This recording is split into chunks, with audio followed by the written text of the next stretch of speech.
as my video went live last week, my inbox pinged and I had an email with even more news about the new 2025 IB syllabus.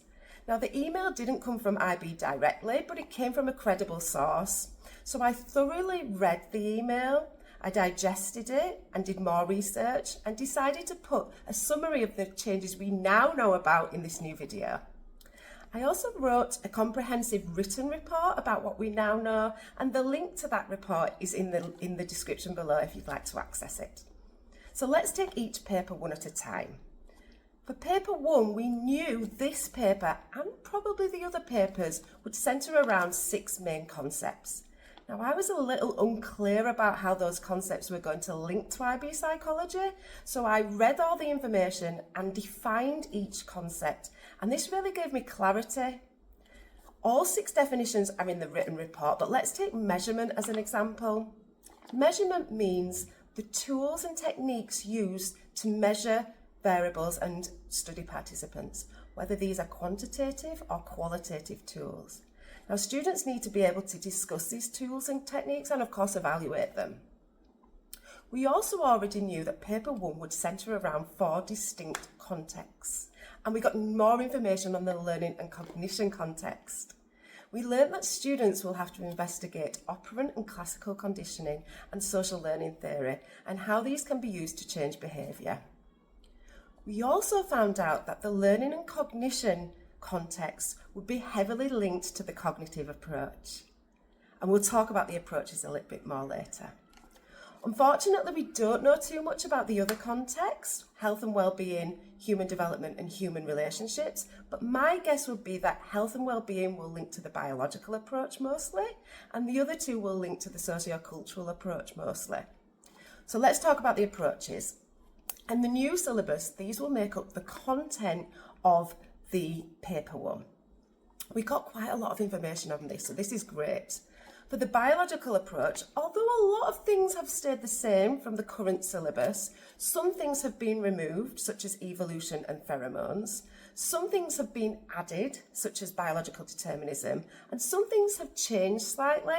So I don't know if you're like me, but I always taught hormones and neurotransmitters as being very distinct and separate because I knew the IB psychology mark scheme saw them as very separate. But I had students that were studying IB biology and they would argue, actually there's a crossover and it's not quite as simple as that. Well, IB psychology and the new syllabus has acknowledged that and is now calling both hormones and neurotransmitters chemical messengers to get over that problem. So that was a very welcome change for me.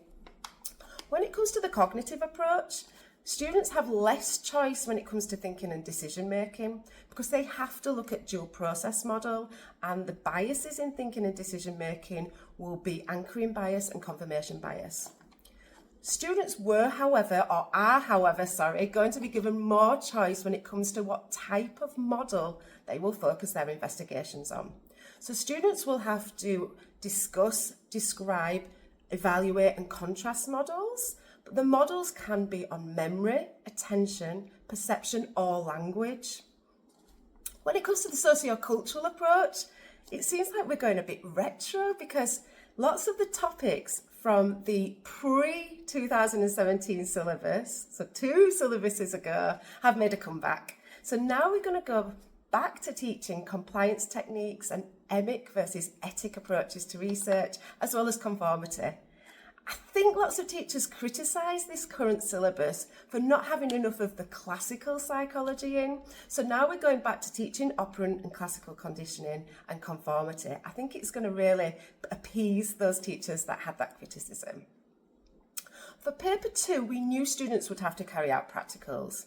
These would be using the methods of surveys, a simple experiment, interviews and observations. We now know that the learning and cognition context will link to the practical of using a simple experiment.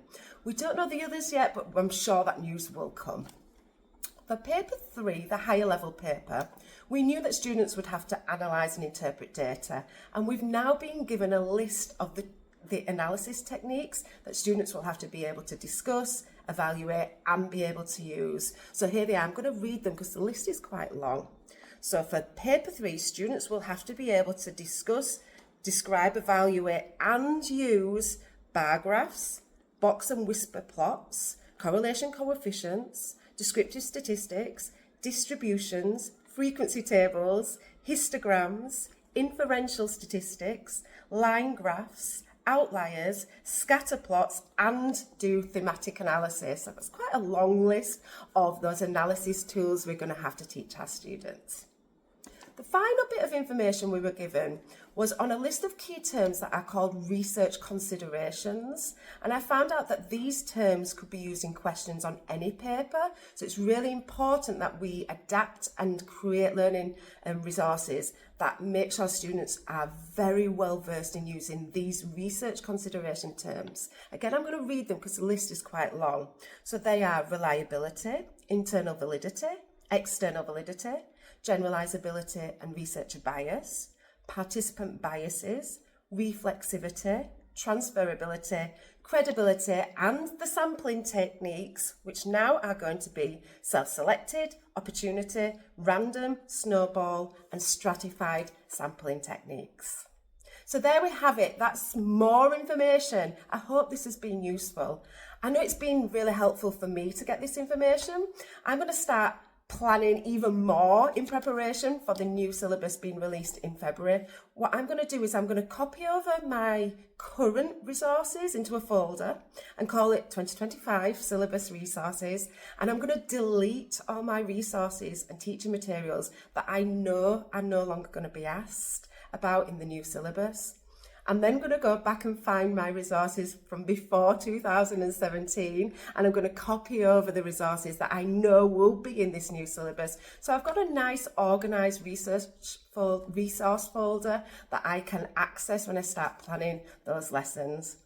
Now, if you're dreading adapting your old resources or making new resources, please subscribe to my website, because I'm going to fully resource the new syllabus, and I'm going to create teaching materials that are engaging and fun but predictable and help students to get the best possible grade for them. We want those grade 7s.